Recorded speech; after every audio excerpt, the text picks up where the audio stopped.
Hey there, and thanks for stopping by. I'm Bluebear, and this is going to be another Incarnate video.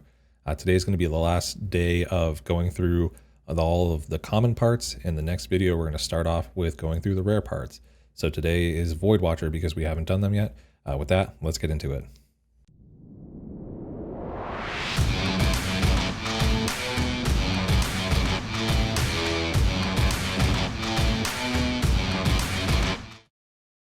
So let's take a look at the common parts for the Void Watcher.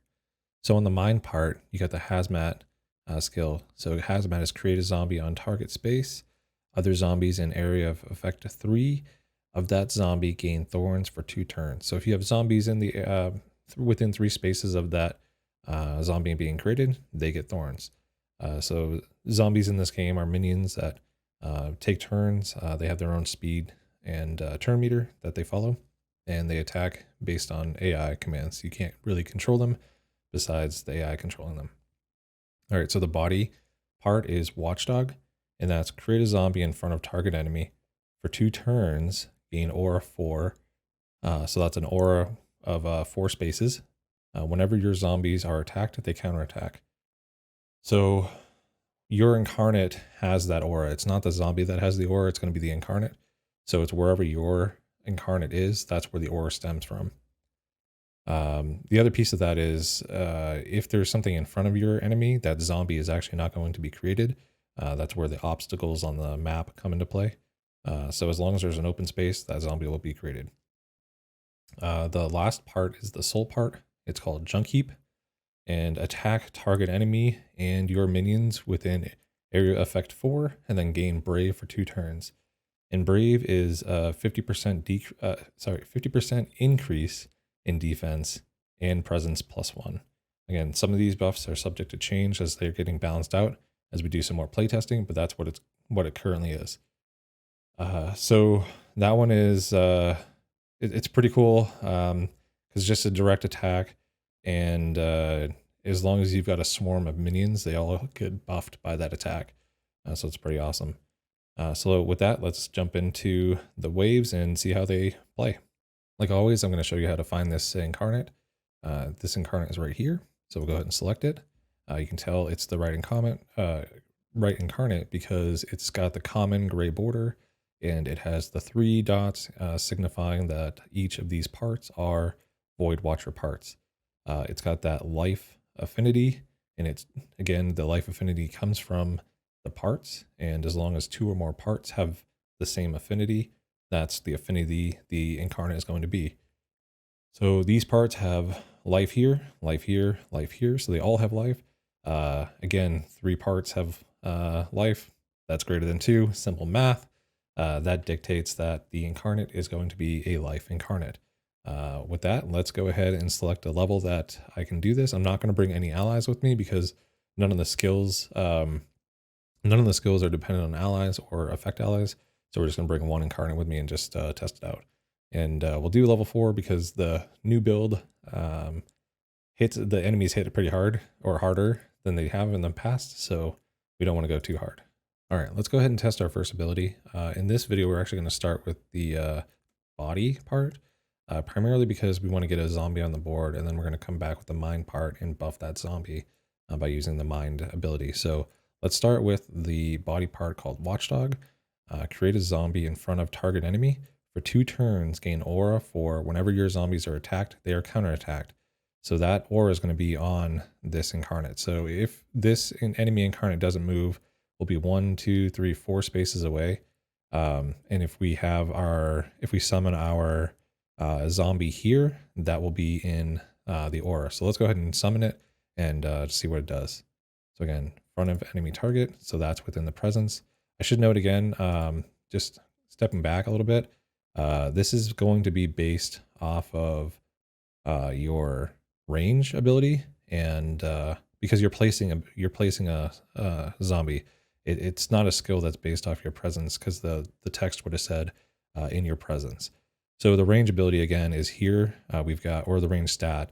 The range is 5 for this particular Incarnate, so you can see with the blue highlights, 1, 2, 3, 4, 5 spaces. So there you go. That's how your range is indicated on the map with the light blue shading. So let's go ahead and use it real quick and see what it does.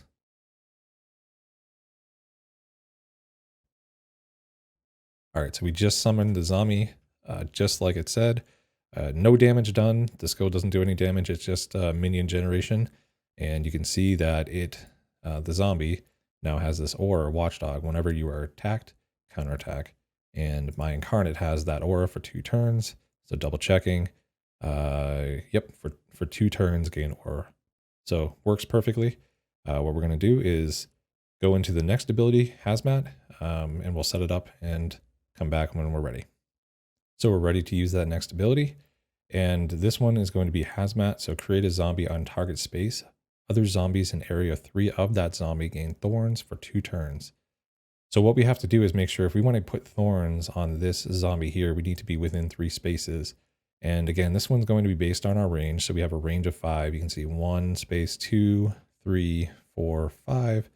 And then it goes all the way out to, 1, 2, 3, 4, then square out here, or 1, 2, 1, 2, 3, 4, 5. So that's where we should see all the highlights, which are good. So I want to place a zombie right here, and that is going to be within the AoE 3 here for the thorns. So we should have a zombie get created here, and then this zombie should get a thorns buff, and then I'm probably going to move away because I'm already at half health and I want to survive. So let's go ahead and use it.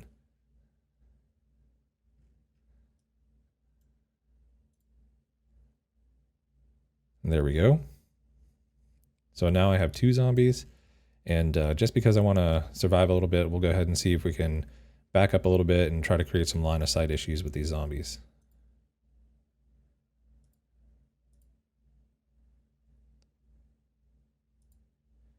So the important thing there, though, just remember that I do have an aura.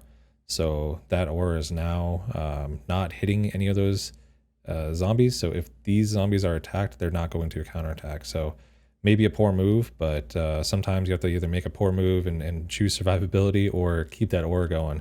That's the fun part of this game, is just thinking through all the possibilities. All right, so we'll go ahead and set up for the next turn. I'll show you if actually this zombie should attack next. So we'll go ahead and wait for that and watch that work. So we'll go ahead and end this turn. There's the attack from the zombie.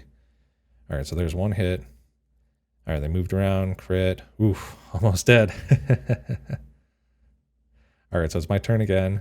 We're going to go ahead and use this ability here. You notice though that this zombie that it did attack actually died. So they have a degeneration feature that kills them slowly. And it does that because if you didn't have that degeneration mechanism on here, you'd have zombies all over the place and they would never die. And it would just probably be way too strong.